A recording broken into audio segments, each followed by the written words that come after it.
Señoras, señores, ¿cómo están ustedes? Muy, pero muy buenos días. Un placer saludarlos. Soy Paco Sea y esta es la información. Después de intensas semanas de incertidumbre, de confusión y hasta reclamos de miles de aspirantes, ayer la UNAM concluyó el examen de control tras los últimos 3 días de prueba en el Palacio de los Deportes de la Ciudad de México. Esta fue una prueba de fuego presencial para validar los puntajes más altos y blindar el proceso en contra de anomalías del examen en línea.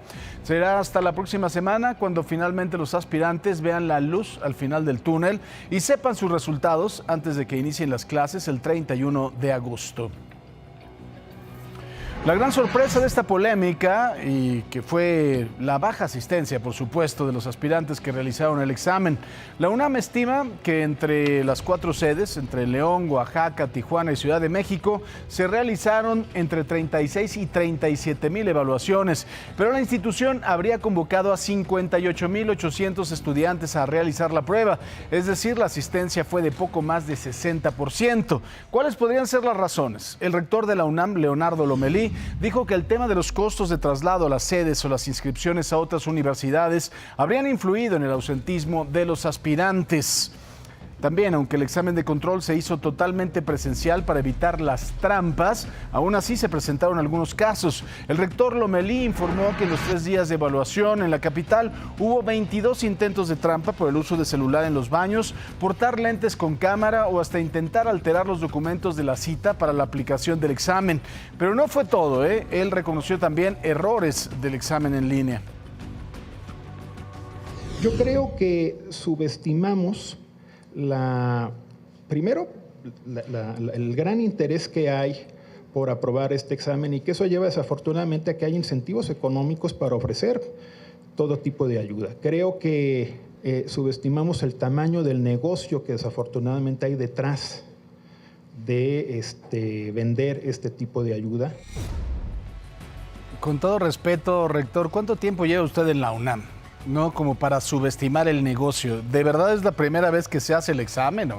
Digo, desde siempre, cada vez que se va a hacer el examen hay cualquier cantidad de negocios en línea. Ojalá que alguno de sus asesores le pase un poquito de información, porque de verdad lo subestimaron. Pues ¿cuánto tiempo llevan en la UNAM? ¿No? Estudiaron en la UNAM, que es la máxima casa de estudios de este país, el lugar sin duda más destacado, una de las mejores universidades del mundo, y subestimaron, ¿de verdad? Pues bueno, ni hablar.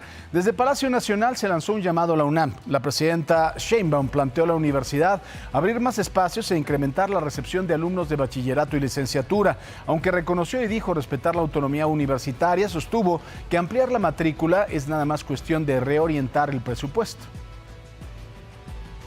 Y la UNAM, desde mi punto de vista y con todo respeto a su autonomía, debería abrir más espacios.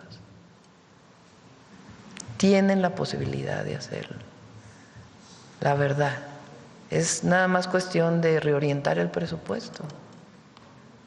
Ya hicieron un primer esfuerzo de austeridad. Bueno, pues hay que hacer otro más, otro más. Lo peor que puedes decirle a un joven es que es rechazado. Antes les decían ninis o rechazados. ¿Es rechazado de qué? ¿De la sociedad? Y una discusión entre 2 conductores derivó en una riña a golpes en el centro histórico de la Ciudad de México, en el cruce de Arcos de Belén y Luis Moya. Un joven grabó el enfrentamiento, el cual se detuvo cuando elementos de la policía intervinieron para separar a los hombres.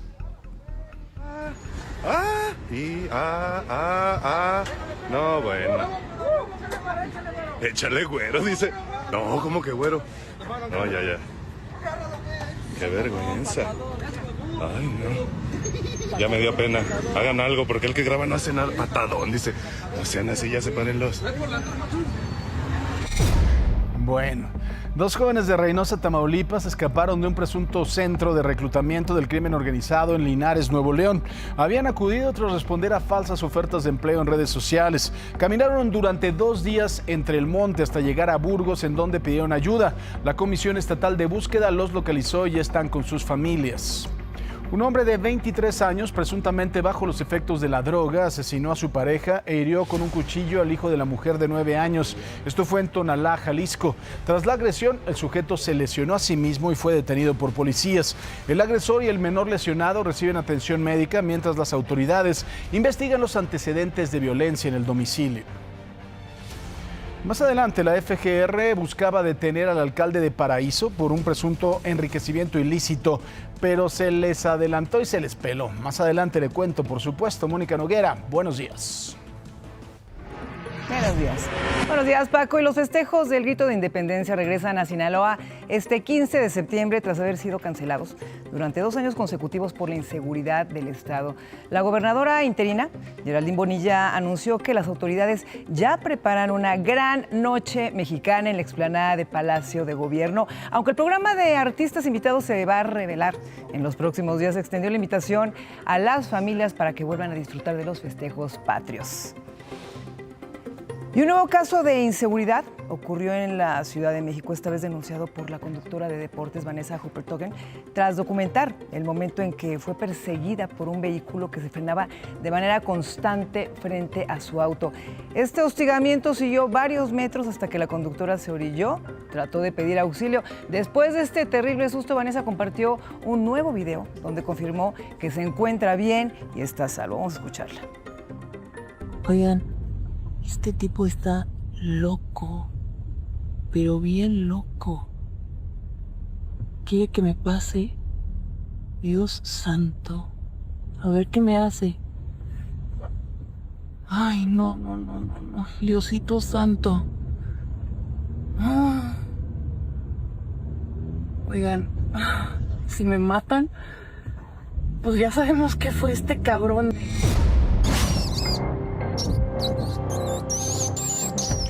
La rata fue atrapada en calles de la alcaldía Benito Juárez. Este piojoso terminó emplayado en un árbol luego de robarle la bicicleta a un adulto mayor. Vecinos de la colonia Independencia lo persiguieron en motocicleta y hasta con una camioneta para alcanzarlo. La policía llegó al lugar y lo puso a disposición del Ministerio Público. Testigos compartieron los detalles de lo ocurrido. A ver si se te quita lo rata asquerosa. Como a las 10:30 más o menos. O sea, sí nos asustamos porque miramos que venía un coche de allá pitando y rápido, o sea, como que quería que le abrieran paso y adelante pues iba alguien con una, no vimos quién, pero así como con una bicicleta, nada más vimos la llanta de atrás. Antes sí era muy segura, ahora como que ya un poquito no. Bueno, y en Morelos, otra rata también terminó como piñata, sin fiesta. En Jiutepec, un hombre señalado por robar una motocicleta a un repartidor fue amarrado a un poste de luz. El sujeto también quedó a disposición de las autoridades.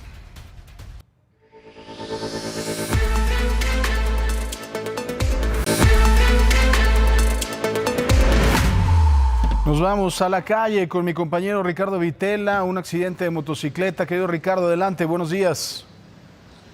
Así es, Paco, exactamente la calzada de Tlalpan pasando División del Norte, es a la altura del tren ligero de la estación República Registro Federal. Y esta es la motocicleta en la que viajaba y tripulaba un joven entre 22 y 23 años de edad. Los daños se derrapó exactamente en el carril de la calzada de Tlalpan a un costado de la ciclovía y ya está siendo atendido por paramédicos del Escuadrón de Rescate y Urgencias Médicas a bordo de esta ambulancia que está orillada. Y obviamente pues también se encuentra personal de la Policía de la Ciudad de México. Esperemos que las lesiones no sean de consideración, pero bueno, ya lo determinarán los paramédicos si es que lo van a trasladar a un hospital o no. Hay que tener mucho cuidado porque la verdad, Paco, en esta vía muchos de los motociclistas están filtrando entre carriles y son muy reducidos a consecuencia de que bueno, se instaló esta ciclovía que pues muy poca movilidad tiene. Y bueno, ahí vemos un ciclista que viene en este punto en sentido opuesto en esa ciclovía. Hay que manejar con mucho cuidado y darle los espacios necesarios tanto a los ciclistas como a los motociclistas y manejar con mucho cuidado. Ya se incrementa más el aforo de vehículos hacia la zona de Huipulco, hacia el sur de la Ciudad de México, partiendo de la zona de Tasqueña. Paco, la información que tenemos esta mañana aquí al sur de la ciudad. Gracias, querido Ricardo. Un abrazo, buenos días. Buenos días.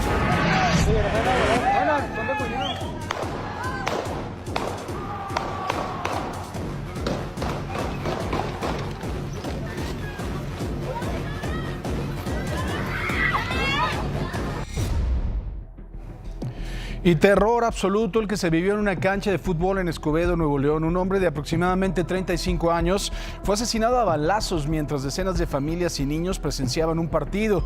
Los testigos reportaron al menos 15 disparos. La víctima recibió 3 impactos y murió en el lugar. Los agresores escaparon en un vehículo negro y las autoridades ya iniciaron una investigación para esclarecer los hechos. ¿Hasta cuándo vamos a estar así? ¿Hasta cuándo va a estar esta maldita delincuencia? ¿Por qué los niños? ¿Por qué? ¿Por qué mientras disfrutaban sanamente de una tarde un partido de fútbol de la selección mexicana, por qué tiene que pasar esto? ¿Hasta cuándo? La Fiscalía de Morelos detuvo a Carla Herrera, síndica municipal de Yautepec, señalada por presuntamente ordenar el ataque armado en contra del aspirante a la alcaldía Sandra Fernández, que dejó 3 muertos y 9 heridos durante el partido de México en contra de Ecuador. La funcionaria fue arrestada en la colonia Flores Magón. Por estos hechos ya suman 4 detenidos, quienes enfrentan investigaciones por homicidio calificado y tentativa de homicidio.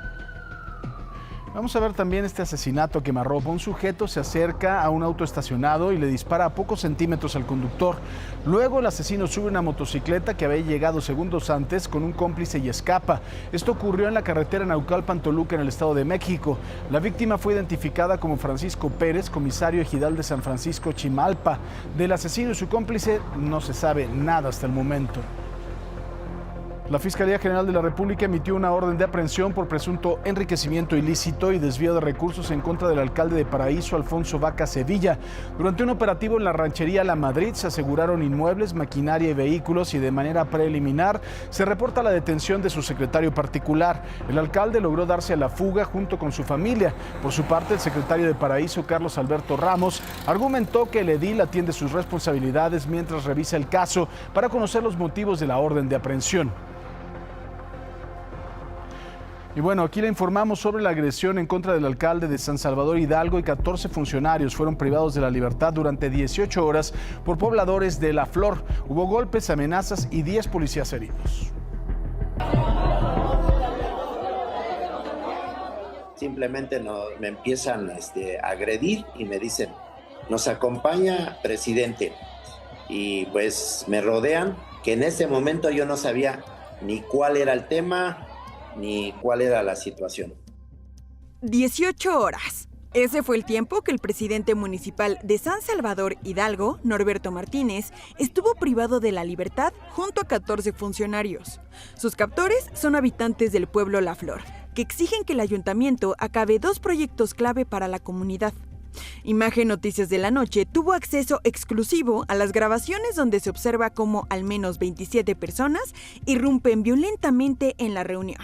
Se fueron calentando los ánimos hasta que sacaron al doctor, al presidente municipal, lo jalonearon, hubo golpes.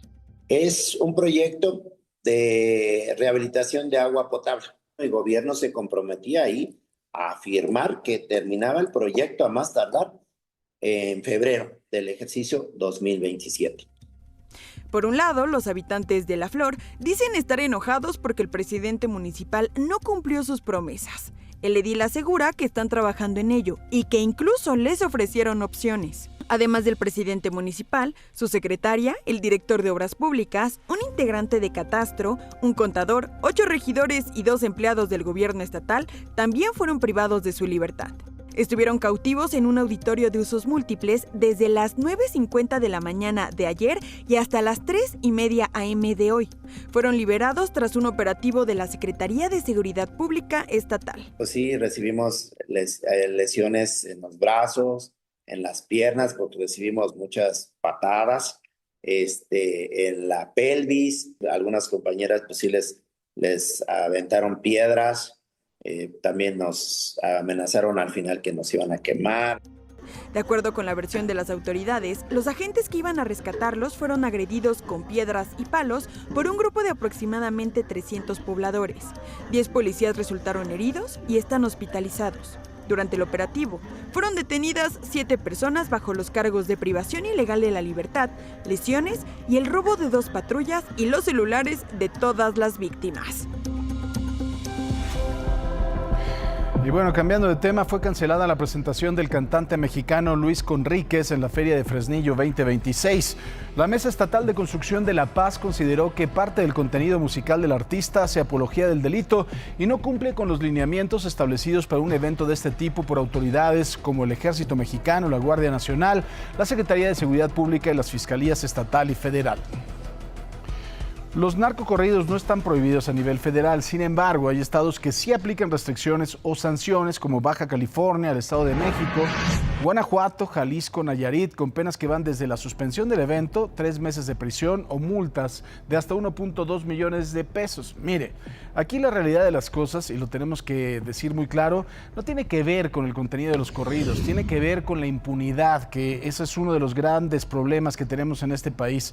A mí me parece que podemos quitar todos los narcocorridos, los videojuegos violentos también, las series que hacen apología del delito y no vamos a acabar con la delincuencia. Aquí el asunto es que debemos de ser muy claros, es la impunidad. Cuando se acabe la impunidad, créame, vamos a acabar con los delitos.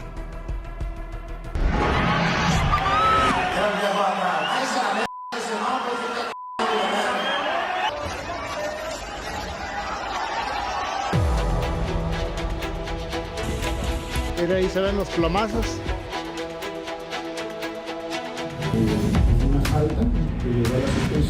La UNAM detecta 22 intentos de trampa en examen de control. Matan a un hombre durante partido de fútbol en Escobedo, Nuevo León. Tío Laco escapa durante operativo en Michoacán. Autoridades detienen a su pareja e hija. Argentina autoriza el traslado a México de Fernando Farías Laguna. Confirman que el pitbull Montana sigue con vida tras morder a niño en Iztapalapa.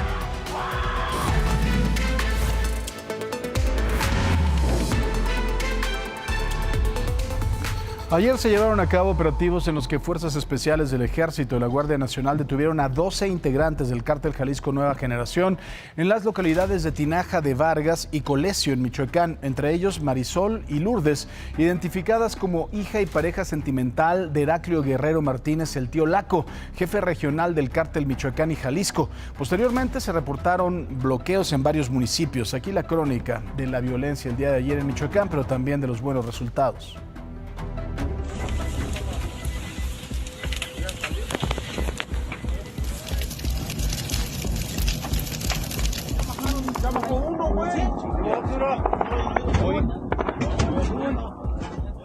Miren, compañeros, aquí esto está pasando, aquí por Los Nogales, compañeros. Nomás que tengo que pasar porque llevo trabajadores y la gente ocupa trabajar, compañeros.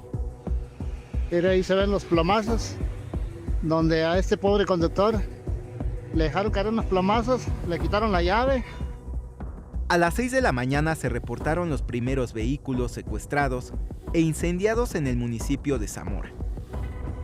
Hombres armados obligaron a bajar a los conductores de tráileres, camiones de carga y autobuses de pasajeros para atravesarlos sobre carreteras, balearlos o quemarlos.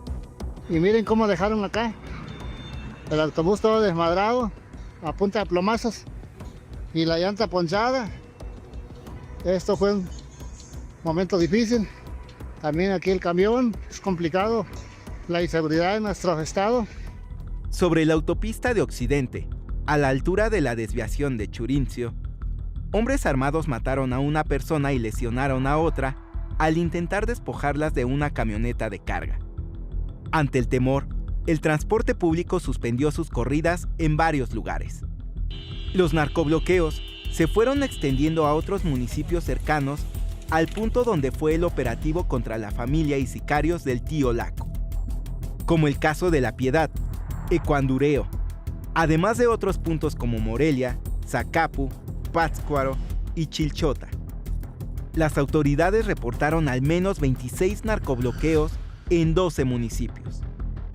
Hay un operativo de detención de un objetivo o varios objetivos relevantes y por eso se dio esta toma de algunos lugares.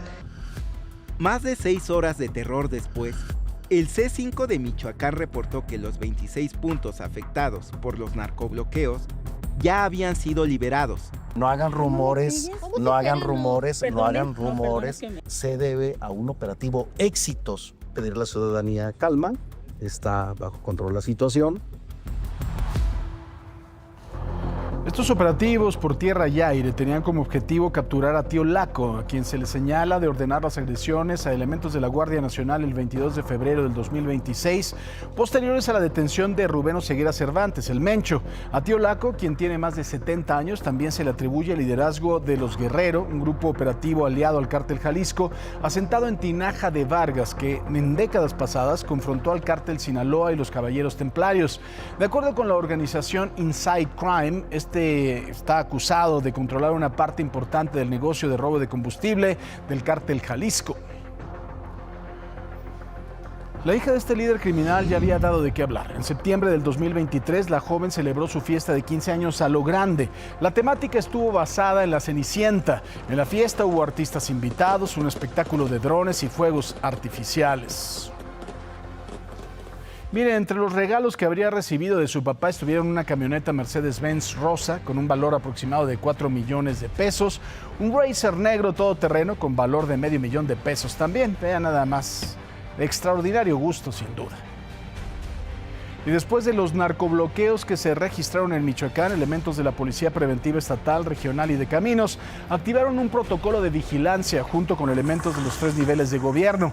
Hasta el momento no se tienen incidencias en el costado de Jalisco, sin embargo, se continúa con el monitoreo de la zona.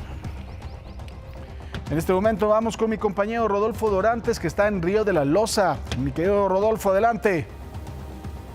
Gracias, qué gusto saludarte, Paco. Muy buenos días. Efectivamente, es a la altura de la calle Rafael Lucio, donde, bueno, pues por ahí dicen que ya no hay baches aquí en la Ciudad de México. Sin embargo, bueno, pues te puedes dar cuenta que hay una coladera destapada en este lugar que está ocasionando bastante tráfico y, bueno, pues ya ocasionó que algunos vehículos dañaran su llanta. De hecho, hace unos instantes un vehículo también cayó, pero este no es el caso aislado. Le voy a pedir a mi compañero Cedillo que avance, porque hay otra coladera que precisamente estaba el Trafitambo en esta coladera, la movieron para la otra porque estaba más profunda, pero está abajo de este coche ya, pero esta coladera afortunadamente tiene un costal lleno de arena y no ocasiona tantos problemas. Pero es lo que está pasando aquí en la zona del cruce que forma Doctor Río de la Loza y calle Rafael Lucio, así que mucha precaución. Pasan las unidades de seguridad ciudadana en este lugar, en sí pues no hacen mucho para abanderar y sobre todo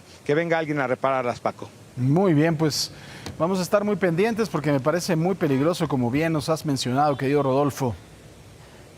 Es que imagínate la profundidad que tiene este registro y sobre todo el daño que ocasiona a los vehículos y sobre todo a las personas. Una motocicleta que caiga en este lugar, pues no quiero ni pensarlo. Muy bien, te agradezco mucho, gracias. Adiós. Hasta luego, buen día. Y mire, en otros temas, la Fiscalía General de la República detuvo en la Alcaldía Miguel Hidalgo a Fausto Corrales, señalado como testigo clave en el caso de Héctor Merecio Cuen y el secuestro de Ismael El Mayo Zambada. Habría acompañado precisamente a Cuen a la reunión en donde fue asesinado en julio del 2024. Es investigado por encubrimiento y falsedad de declaraciones. La Fiscalía asegura que sus contradicciones habrían obstaculizado la investigación. El ex contraalmirante Fernando Farías Laguna, acusado de contrabando de combustible de huachicol, será deportado a México. Recordemos que fue detenido en abril en Buenos Aires, Argentina, y ahí estuvo recluido 4 meses en una penitenciaría federal. Hoy se espera que un avión de la Marina lo traslade a nuestro país. Al respecto, la esposa de Fernando Farías hizo una llamada a la presidenta Sheinbaum y al secretario de Seguridad Omar García Harfuch para pedir que se garantice el traslado de su esposo con respeto a los derechos humanos. Me acabo de enterar que lo van a trasladar a la Ciudad de México en pocas horas. Quiero pedirle a la presidenta Claudia Sheinbaum y al secretario de Seguridad Omar García que por favor cuiden la integridad de mi esposo. Como familia estamos muy preocupados tanto en su traslado como en su llegada a la Ciudad de México. Queremos que se haga justicia. Mi esposo es inocente, es un marino con más de 30 años al servicio de México. Ay, bueno, y mire, la polémica por el retiro de la visa de Andy López Beltrán no termina. Esta vez la discusión fue en la sesión de la Comisión Permanente en la Cámara de Senadores, en donde la senadora del PAN, Lili Téllez, retó a los legisladores de Morena a romper sus visas de Estados Unidos en apoyo al hijo del expresidente López Obrador. Y para ello les llevó una charola para poner ahí las visas. Ya sabe que, bueno, entre Lili Téllez y el señor Noroña, los ridículos no terminan. Los reto a todos estos de la bancada de los mafiosos a que en esta charola depositen sus visas para que el apoyo que le dan a Andy de palabra sea de verdad. A ver, rompan sus visas a Estados Unidos, los que les queda, creo que aquí hay muchos que ya no tienen. Bueno, uno de los que le respondió a Lili Téllez fue el payaso de Fernández Noroña, quien presumió su visa. Pero vean qué pretexto puso para no romperla, viejo payaso. La especialista en pasar la charola dice que rompa la visa. Yo la rompería aquí, en este momento, pero no puedo con una mano. Así es que me esperaré a recuperarme. Viejo mamón. Bueno, vamos con otro morenista que también se mete en problemas cuando hace declaraciones. Se trata del gobernador de Tabasco, Javier May. Sostenía una reunión con pobladores del municipio de Balancán cuando dos adultos mayores le preguntaron por el mal estado de una carretera y vean nada más cómo respondió. Estos son los servidores del pueblo. ¿Desde cuándo tiene 30 años nosotros peleando con esta carretera? Yo llevo 2 años en mi gobierno, construyeron el cambio de gobierno, por eso la iban a proponer. No tengo la varita mágica, mi hermano. Pues no, pero sí tenemos esperanza, ¿no? Sí, digo, en el testamento. Nadie le pide, gobernador, que haga magia, nada más le piden que haga su trabajo. Lleva 2 años, ¿cuántos años más necesita la gente esperar para una carretera? Pero usted no tiene una varita mágica. De verdad que las respuestas, ¿no? Y el circo de la política, desde Lili Téllez, que le encanta el espectáculo, el señor Fernández Noroña, y usted le responde así a dos adultos mayores. Le digo que no tienen madre. Pero en otros temas, agentes del Servicio de Inmigración y Control de Aduanas de los Estados Unidos, del ICE, arrestaron a Víctor Martínez, un mexicano originario de Guanajuato, junto con su hijo menor de edad. Sin embargo, se reportó que el menor no está en un proceso de unificación familiar, sino que está llevando el mismo proceso migratorio que su padre. De acuerdo con la Secretaría de Derechos Humanos del Estado, que encabeza Liz Esparza, ya se activaron los protocolos correspondientes y la Cancillería ya tuvo contacto con el mexicano. En tanto, el gobierno de México ha logrado que al menos 4 de las solicitudes de investigación de muerte de 17 migrantes mexicanos sean admitidas por fiscalías de California, Illinois y Texas en los Estados Unidos, y se espera que se deslinden responsabilidades por las muertes de connacionales, esto según el canciller Roberto Velasco. Lo que buscamos es que haya justicia. Para que haya justicia tiene que haber una investigación y derivado de esa investigación tiene que haber una determinación de responsabilidades. Y naturalmente cada caso es distinto. Entonces lo que buscamos es que haya un deslinde de responsabilidades y que se determine en cada caso qué es lo que sucedió. Y bueno, autoridades de la Ciudad de México clausuraron una falsa sede del Consulado de Nicaragua que operaba sin registro oficial. Y Atalo Mata está en este mismo lugar. Querido Atalo, ¿cómo estás? Buenos días. Así es, Paco, muy buenos días. Hay que tener mucho cuidado con estas falsas instituciones o inmuebles diplomáticos. Aquí estamos en la colonia Jardines del Pedregal y pues precisamente lo que mencionabas, ¿no? Hay inmuebles que se hacen pasar o representaciones diplomáticas internacionales como esta de Nicaragua, y le pido a Cuauhtémoc Lira nos muestre la fachada. Ya pusieron los sellos de clausura, es en la calle de Cantera, en el número 189, pusieron esta suspensión de actividades por parte del gobierno de la alcaldía de Álvaro Obregón, de la Dirección General de Gobierno, y pues esto al parecer por infringir las disposiciones de la Ley de Establecimientos Mercantiles para la Ciudad de México. Fue el Instituto de Verificación Administrativa, el INVEA también, y las autoridades de esta demarcación aquí en la Ciudad de México México y clausuraron y suspendieron las actividades de este inmueble que operaba así, como un falso consulado en Nicaragua. No está en un lugar escondido, es una colonia de alta plusvalía y finalmente, pues, donde hay domicilios, donde la gente viene con familias en las calles, zona habitacional, también algunos comercios, ¿no? En los alrededores, en las inmediaciones, principalmente es residencial. Pero bueno, fue el cierre administrativo lo que se llevó a cabo y el operativo se ejecutó tras esta inspección que fue detallada. Y participó, como te digo, el INVEA, también personal de la Secretaría de Relaciones Exteriores. Este establecimiento carecía, según dicen, de permisos legales para fungir como una representación diplomática, pero bueno, finalmente tiene la fachada como de una casa residencial, donde pues nosotros hemos visto en diferentes lugares, también por ejemplo en la zona de las Lomas de Chapultepec, casas, domicilios, inmuebles de este tipo que fungen justamente como consulados o como embajadas, y su funcionamiento, según dicen, violaba las normativas de la administración pública mexicana. Así que mucho cuidado también a toda la gente que a lo mejor tenga o pertenezca a diferentes comunidades internacionales, pues que tengan cuidado con este tipo de inmuebles que operan fuera de la legalidad, y también un llamado muy importante de atención a los vecinos, a los ciudadanos en las diferentes colonias. Cuando vean algo irregular, reportarlo inmediatamente, Paco. Por supuesto que sí, querido Atalo. Buen llamado, te agradezco. Muy buenos días, hasta luego, Paco. Buenos días. Pues bueno, el día de hoy es jueves de Mesa Política y se va a poner de ambiente, no tanto ambiente como en el Senado, ¿no? Porque ahí la verdad el ambiente está bueno. Yo creo que hay más ambiente ahí que en Cuchilleros, que está enfrente en la calle de Madrid. Damián Cepeda, ¿cómo estás, Paco? Damián? Qué gusto en saludarte. Igualmente. A ti, a tus compañeros y a todos en Cuauhtémoc casa. Ochoa. ¿Qué tal? ¿Cómo están? Qué gusto saludarte. Gracias. Don Mike, Miguel Buenos días, Mancera, buenos días, buenos días a todos. Bueno, pues el asunto de la visa, a quien tenga visa todavía, ¿no? Eso es lo que así se dice hoy en día, quien tenga visa, yo tengo todavía.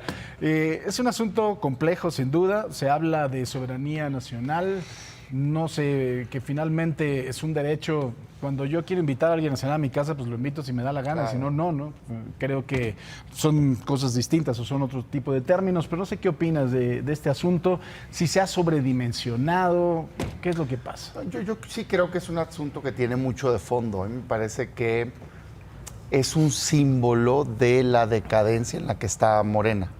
El hijo del presidente pues significa una de las esferas más altas del movimiento, que nació con una esperanza de cambio por señalamientos muy marcados de abusos del pasado y que prometió ser distinto y regenerar la vida pública y llevar ética y moral al gobierno y demás. Y la verdad de las cosas es que ha habido abusos por todos lados.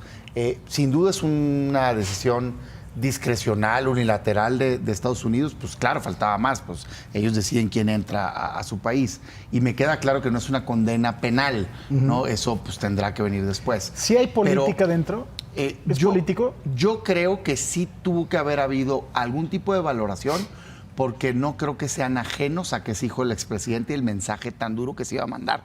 Y creo que de ahí la propia gravedad. Se está mandando ese mensaje diciendo, es que ya no puedes decir que fue allá, un segundo, un tercero, quién sabe quién es. No, es tu propio circo, es directamente a la cabeza del movimiento. Y yo lo que sí quiero poner en la mesa es que para nadie es una sorpresa.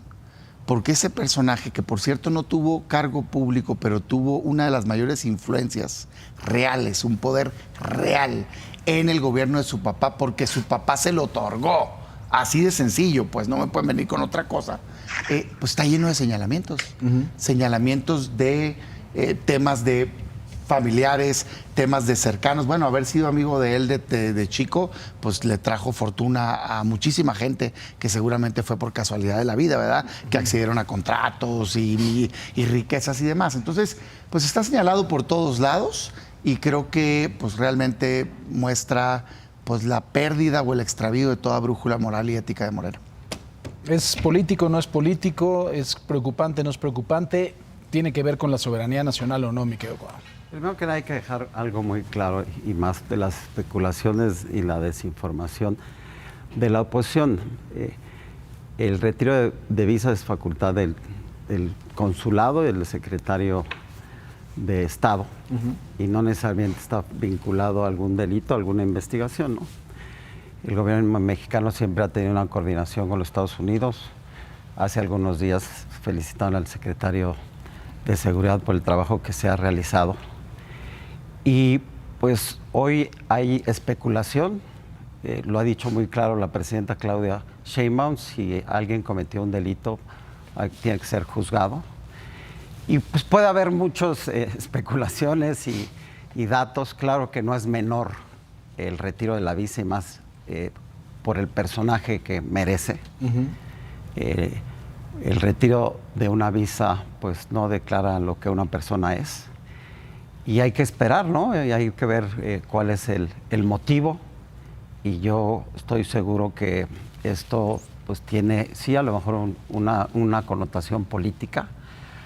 Pero bueno, pues hay que esperar a ver qué pasa, ¿no? Don Mike. Mira, político 100%. Yo estoy convencido que esta es una de las líneas estratégicas políticas de los diferentes países, hablo en general. En el caso México-Estados Unidos, desde los años 20 se pide visa para poder ingresar, no es algo nuevo, en 1926, 1927 ya se solicitaba la visa. Va cambiando la política de qué es lo que se requiere para poder ingresar. Hay que pensar cuando solicitas la visa y te piden que acredites solvencia, que acredites residencia en tu país, que acredites que eres una persona que trabaja, que digamos que eres una persona que ellos para sus parámetros pueden permitir que ingrese a su país. Entonces, si es político, sí puede ser cambiante, puede ser también. En ese caso en concreto, lo que a mí me llama la atención y lo que llama la atención es que no es un anuncio de los Estados Unidos como a veces lo acostumbra para dar el golpe, para hacer ellos tomar esa iniciativa, sino se da la noticia desde México. De México se dice, hay este retiro de visa, no es un anuncio que haga Estados Unidos, de hecho se desconoce cuál es la razón a ciencia cierta. Que nunca han explicado, ¿no? Pero se especula y luego vienen las filtraciones, porque ese es todo un trabajo que entonces sí ya va acompañado de otra estrategia también política de Estados Unidos, en donde vienen unas filtraciones y dicen, bueno, las visas se retiran cuando algo Estados Unidos considera que puede afectar su seguridad nacional, ¿no? Y ese concepto de seguridad nacional es amplísimo, es gigantesco. Entonces, aquí tienes un caso concreto en donde hay un retiro de visa que viene acompañado de otros retiros de visa. ¿Qué es afectación a la soberanía o es un tema personal? Yo diré primero en el contexto, pues por supuesto que es un tema personal, pero se trata de una persona, aunque es intuiti persona, es decir, estrictamente lo personal, una persona relevante desde el punto de vista de organización de una agrupación política. Y eso es lo que da un contexto diferente en el entorno de la respuesta, porque lo que lo vuelve mucho más político y mucho más intenso es la respuesta que se da en esa carta, asumiendo temas que son de Estado, cuando realmente el marco de acción era estrictamente personal. Ahora, perdón, pero a mí me cuesta trabajo, de verdad, imaginarme la oficina oval, Marco Rubio, Christopher Landó y Trump diciendo, oye, hay que quitarle la visa, Andy. Me cuesta trabajo imaginarme esa escena. Claro. Pero se tuvo que haber dado, ¿no? No, yo sí creo que es un tema del más alto nivel. Creo que no son ajenos al impacto que iba a tener. Y tampoco creo que podamos voltear hacia otro lado del contexto. Pues claro que no tenemos la información, el expediente, porque nunca se dan. Pero hay un contexto público, evidente, que han sido vocales en Estados Unidos. Estamos atacando a políticos corruptos que se han aliado con el crimen. Estamos atacando el tema de huachicol, una redada en Estados Unidos con unas empresas que están de alguna manera relacionadas con personas cercanas y demás. Y en ese contexto de presión internacional, de queremos que combatas no solo al criminal, sino al político que los protege, y de los señalamientos en los que ha estado envuelto, que esa es la realidad, mínimos señalamientos, yo no lo voy a condenar, pero sí están evidentes, ¿no? Bueno, en ese contexto se quita. Bueno, yo creo que no lo podemos dejar de ver. 2, quien lo convierte en tema de Estado, en efecto, es él con su carta y es el gobierno. Lamentable la respuesta de la presidenta, el cierre de filas, el querer convertir un tema de soberanía nacional, perdón, pero la soberanía nacional no puede ser usada como escudo para impunidad de personas que cometieron presumiblemente ilícitos. 3, Morena cierra filas, pues salen hasta los gobernadores y todo el mundo, pues, ok, quieren defender, perdón, pero a México no lo están atacando, están señalando a personas específicas, en algunos casos con señalamientos judiciales, como el caso del gobernador de Sinaloa, en otros casos con medidas administrativas, pero son por actos específicos, no es contra los mexicanos, es contra personas específicas señaladas de actos indebidos. Y 4, yo sí sorprendido, lamento mucho el actuar de la Fiscalía. Sale como defensor de oficio de este personaje. ¿Qué diferencia, no?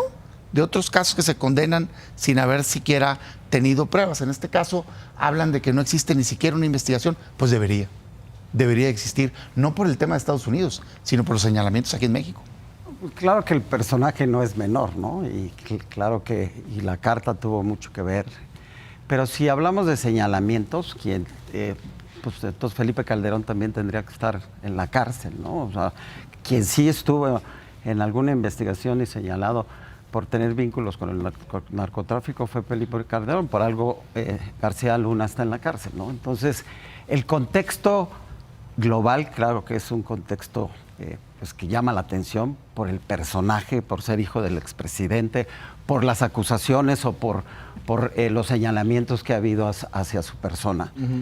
Pero eso no quiere decir que el que le hayan quitado la visa a este personaje tenga que ver a fuerza por los señalamientos de la oposición o por los señalamientos que puede existir, ¿no? Claro, pero tiene que ver con la soberanía nacional. Mira, hombre, no, hay una cosa que no debo dejar pasar, que es la respuesta que da Christopher Landau cuando viene esta carta y entonces a él se le tilda como el quitavisas, ¿no? Y empiezan esas descalificaciones y dice, bueno, a ver, tomen asiento, cómprense sus palomitas o manden a hacer sus palomitas porque esto está empezando. Y eso sí es una respuesta que deja ver que la estrategia que puede venir es una estrategia mucho mayor. Y quién sabe si esta carta haya sido una anticipación desde el punto una anticipación desde el punto de vista político de decir, esto que se está haciendo es un ataque político. Esto que se está haciendo no es que tenga una razón de fondo, es político. Y tú cuando lo colocas ¿Estás en el asegurando contexto, que es político o estás...? Sí, yo lo estoy diciendo porque la carta lo marca, ¿no? Y entonces, cuando lo colocas en el contexto político, dejas o te permite manejar en el discurso que todo lo demás quede fuera. No, tiene que ver con el personaje, digo, hay que verlo pero tiene que ver con lo señalado del personaje, es lo que yo no quisiera dejar de fuera. Señalado en México, señalado en carpetas de investigación, aunque digan que no, pues ahí están públicas las imágenes. Pero los señalamientos no implican que tiene que ser, o sea, son señalamientos. No, bueno, fue casualidad de la vida que sus conocidos, amigos, compadres, de repente ganaron contratos multimillonarios. Es que es entrar a la misma retórica de no es retórica, Cuauhtémoc, son realidades. No, sí, yo entiendo. No, pues seguramente tuvieron mucha suerte, seguramente, ¿no? O sea, yo no hablo de suerte y no estoy viéndome por ahí. Mexicanos. Bueno, ok, yo sí creo que hay un señalamiento puntual y en ese marco está el tema. Creo que Morena equivocadamente ha decidido hacer de su suerte la suerte del personaje y esa es parte de lo que los está llevando a una caída. O sea, no deberían de correr la suerte de ciertos personajes en lo individual, es que se hagan responsables de sus actos, pero en tanto deciden abrazarlos, entonces eres corresponsable. Pero la responsabilidad es una defensa del movimiento más que una defensa del personaje, pues, ¿no? En el contexto, como viene toda la agrupación que sale, todos los gobernadores, todos los diputados, todos los senadores, es una defensa del movimiento. ¿Es la anticipación de la vuelta a la vida pública de Andrés Manuel López Obrador? Pero yo creo que la verdad que es lamentable vuelta. Yo nada más déjame decirte algo, que es lamentable vuelta. De hecho, es parte de mi reflexión. Mi reflexión es, de verdad, yo no empatizo con Morena, tengo una visión de país distinta, completa. Pero sí digo, qué tristeza ver un movimiento que prometió cambio, terminar así de señalado, así de perseguido, y perdón por mis palabras, pero en algunos casos, no todos, hasta apestados. Pero están perseguidos, pero son señalamientos, las investigaciones están. Con La hechos presidenta detrás, ha sido muy pues. clara, Damián, quien cometa un delito será castigado. Acto seguido la fiscalía dice no hay nada que perseguir. Por eso. No hay nada que eso investigar. Ya no, o sea, yo lo que te digo es la responsabilidad de cada quien, no quiere decir que a fuerzas por estar señalado en una investigación es culpable. Y si es culpable, tendrá que asumir sus consecuencias.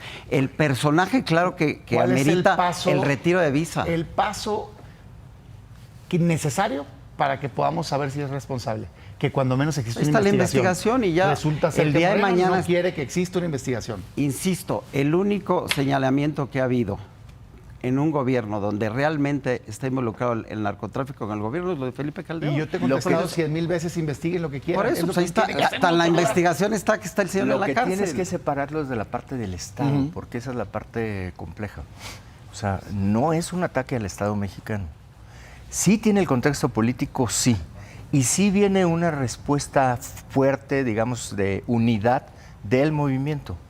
Pero me parece a mí que decir que es un ataque a la soberanía está más allá de esa línea que está marcando y que estratégicamente está trazando Estados Unidos. Aquí lo hemos dicho muchas veces, está haciendo una estrategia y esa estrategia apunta hacia un bloque, porque así se ve en América Latina. Pero quien lo ha convertido también en un tema de Estado es el gobierno de México. O sea, el gobierno de México contestó por eso te digo, como si fuera un ataque de Estado. Debemos entender que no lo veo así, simplemente es hijo de un expresidente. Pero dijeron que la soberanía, que la injerencia, que no sé qué. Yo pregunto nomás, ¿por qué los mexicanos? Ni hay que poner palabras en la boca. Yo estoy de acuerdo, es que no es un ataque a la soberanía. Yo, Cuauhtémoc, te puedo decir que no es un ataque a la soberanía. Pero sí te puedo decir que es hijo de un expresidente y que la connotación pudo haber sido más política que enfocada a los señalamientos que estás tú diciendo algo importante de un dijo acontecimiento de el hermano, un delito. Eso no está. El hermano del expresidente. Yo creo que es una de las personas más señaladas del país. Hay algo importante que dijo el hermano del expresidente que dijo,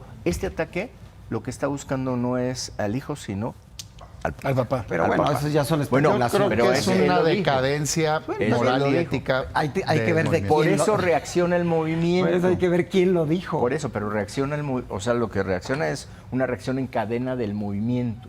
Yo, por todo me imagino el ataque de la oposición tratando de... no es un ataque de la oposición. Oye, nosotros no lo hicimos que consiguieran los contratos, pues. No, pero y que se hicieran putrimillonarios. Estamos hablando del retiro del visa, no de que sí, pues.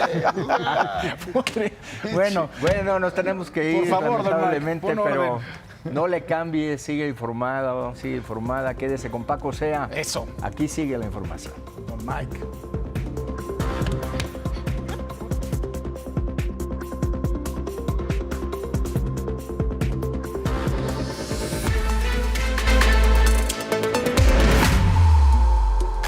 Ya es jueves y queremos saber cómo van a estar las condiciones para los próximos días, ya acercándose el fin de semana aquí en la Ciudad de México. Se los platicamos. Hoy tenemos un panorama un poco nublado. A ratos va a haber algunas nubes dispersas, va a salir un poquito el sol y tenemos probabilidad de lluvia, sobre todo por la tarde, una máxima de 25 grados, una mínima de 13. Lo mismo para mañana viernes, incluso también para el sábado se mantienen las mismas condiciones del cielo y de precipitaciones. Así que, bueno, pues temperaturas entre 25 y 24 grados, bastante agradable, pero ojo con el factor de las precipitaciones. Nos vamos ahora a Guadalajara. Allá siguen con las temperaturas un poco más cálidas, más altas este jueves, 31 grados como máxima, mínima 17, cielo parcialmente nublado. Ojo, para mañana bajan un poco las temperaturas, igual no se va a sentir mucho frío, son 27 grados como máxima, mínima 16. Y en Guadalajara tenemos presencia de lluvia para mañana, tómalo en cuenta. El sábado ya no hay lluvia, pero seguimos con el panorama completamente nublado, con 26 grados como máxima, mínima 16. Nos vamos ahora hasta el norte, a Monterrey. Un abrazo a todos los regios por allá. Este jueves máxima de 37 grados, mínima de 23, cielo parcialmente nublado. También se sienten las temperaturas altas. Seguimos con la onda de calor, sobre todo en esa parte del territorio nacional. Lo mismo para el viernes y el sábado. Mismas condiciones de temperaturas y de condiciones también como el cielo, las nubes y el sol. Nos vamos a nuestra primera playa también porque las personas siguen de vacaciones y qué rico. Cancún este jueves 33 grados como máxima, mínima 25, cielo parcialmente nublado, temperaturas muy estables e iguales para el viernes y también para el sábado. Por ahora no hay presencia de lluvia, así que disfruten estos últimos días por allá. Nos vamos al puerto de Acapulco y recuerden que en el Pacífico tenemos un poco también de mar de fondo y oleaje alto. Tómenlo en cuenta para este jueves, 35 grados como máxima, mínima 26, cielo parcialmente nublado. Para mañana viernes prácticamente las mismas condiciones. La mínima se mantiene en 26, la máxima en 34, lo mismo para el viernes y para el sábado, allá los que estén disfrutando del calorcito en el puerto de Acapulco. Y nos vamos ahora hasta Los Cabos también, temperaturas altas, cielo completamente despejado, 34 grados como máxima, la mínima está en 28, hay que hidratarse muy bien y ocupar un buen protector solar. Viernes empiezan a aparecer un poquito las nubes para mañana, la mínima se mantiene en 28, la máxima en 34 y el sábado prácticamente lo mismo, así que bueno, pues también un clima bastante favorable allá a los que estén disfrutando en Los Cabos. Nosotros ahora nos vamos con Raúl. ¿Qué nos tienes para el día de hoy? ¿Qué tal, mi querida Nuri? ¿Cómo estás? Muy buenos días y buenos días al auditorio. 2013, Ciudad de México, una banda que se dedicaba exclusivamente al robo de casa habitación, la bautizaron como la banda de los Mataviejitos y estas son historias que dejaron de contarse.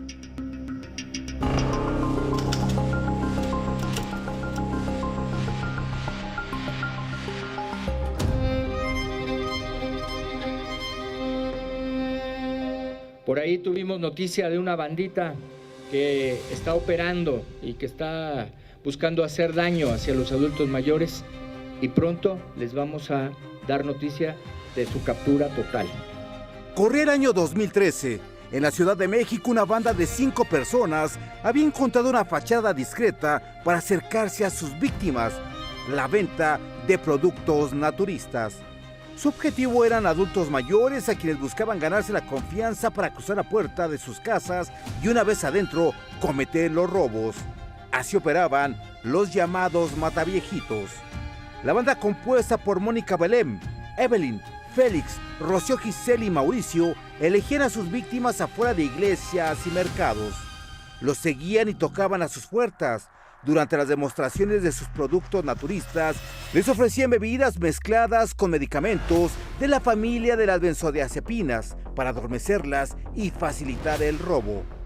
Uno de los casos más graves ocurrió el 1 de julio de 2013 en la colonia Mixcoac. 3 víctimas de esta banda, mujeres de 94, 83 y 64 años, terminaron en el hospital. Días después, la víctima de 94 años murió. La Procuraduría relacionó a la banda con 6 robos en Álvaro Obregón y Benito Juárez, con saldo de 3 muertos y 6 lesionados. Las cámaras de seguridad fueron clave para identificar a los sospechosos y el vehículo que utilizaban tras los robos.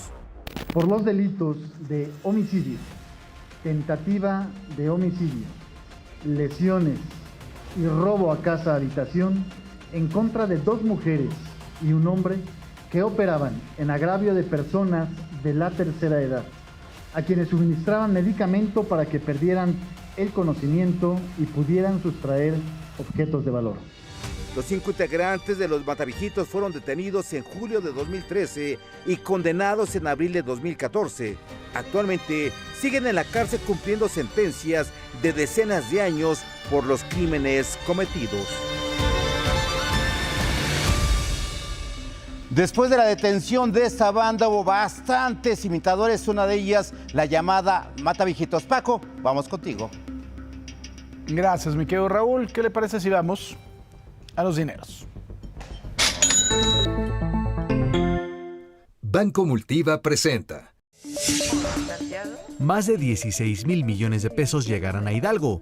El gobierno de Claudia Sheinbaum anunció 10,106 millones para urbanizar un polo de desarrollo en Tizayuca, con industrias farmacéuticas y de dispositivos médicos. Además, 6,500 millones serán para reactivar la planta de Cruz Azul en Tula y rehabilitar un hospital. La apuesta es mejorar el empleo, inversión y desarrollo, con un uso eficiente de agua y energías limpias. México tiene uno de los sistemas de pagos instantáneos más antiguos de América Latina, pero su uso todavía está rezagado. El SPEI procesó más de 7.300 millones de transferencias en 2025. Aunque el efectivo sigue dominando, Brasil, con Pix, lleva la delantera. El reto en México, dicen los expertos, ya no es la tecnología, sino ampliar la bancarización y facilitar su uso cotidiano. Banco Multiva presentó. Y bueno, por supuesto, el momento agradable del día de ir con la guapa de Paola Rojas. Mi Pao, buenos días. Paco, querido, me encanta saludarte. Quiero invitarte a ti, a todos, a que sigan en imagen. Vamos a hablar, pues, de esta detención clave de Fausto Corrales, un testigo, pues, de eso que pasó en Sinaloa, que inició una guerra entre facciones del cártel, el secuestro y entrega del Mayo Zambada, el asesinato de Héctor Melesio Cuen. Bueno, pues a ver si él nos termina de aclarar qué fue lo que ocurrió ese día. Estaremos en eso y en todo lo importante, Paco, querido, hasta visas con promesa de ser rotas. Estaremos en todo ello. Una variedad ahí en el Senado de la República. Te mando de besos, mi Pau. Muchos, muy buen día. Buen día también para ti. Y mire, nuevos detalles también salieron a la luz en la controversia por Montana, el pitbull involucrado en el ataque a Diego, este pequeñito de 11 años allí en Iztapalapa. Mientras su propietaria afirmaba entre lágrimas que la mascota había sido sacrificada, grabaciones obtenidas por Imagen Noticias desmienten esta versión y muestran una realidad muy distinta. Encerrado en un cubículo con rejas, triste y con un plato de croquetas en el piso, es como se confirma que Montana está vivo y permanece bajo resguardo en el centro canino Alfonso Angelini de la Garza en Coyoacán. Con este video, la Secretaría de Salud de la Ciudad de México lo confirmó a Imagen Noticias, luego de que la dueña de Montana aseguró haber recibido una llamada de un número anónimo donde le dijeron que Montana había sido sacrificado. Pero fue matado por toda la gente. Lo sacrificaron, ya no me lo dieron, ya no me entregaron, ya no me dieron la noticia que ya estaba muerto mi perro y ya. Por medio de un comunicado, la Secretaría también confirmó que Montana, que apenas estaba por cumplir un año, fue llevado a este lugar ubicado en la alcaldía Coyoacán el sábado pasado, 2 días después de haber mordido a Diego de 11 años cuando jugaba en calles de Iztapalapa. Su estado de salud es bueno, alimentación, hidratación, o sea, nada que, o sea, no hay ninguna situación que atraviese el animalito. Mientras tanto, en la territorial Atlalilco en Iztapalapa, en punto de 1 de la tarde, se reunieron las dueñas de Montana y familiares del pequeño Diego para buscar un acuerdo. Una de las dueñas del pitbull confirmó que a pesar de que su perro está vivo, no buscan recuperarlo y consideran darlo en adopción debido a las amenazas que aseguran recibir en redes sociales en su contra y también por petición de los vecinos, quienes tienen miedo de ser víctimas. La mediación duró aproximadamente 4 horas. Al terminar, las dueñas de Montana salieron a bordo de una grúa proporcionada por la alcaldía, cubrieron sus rostros y evitaron dar declaraciones. Mientras que un familiar de Diego informó que el menor se encuentra hospitalizado debido a las heridas que sufrió tras el ataque. Por el momento no se sabe qué pasará con Montana, si será sacrificado o recibirá una nueva oportunidad.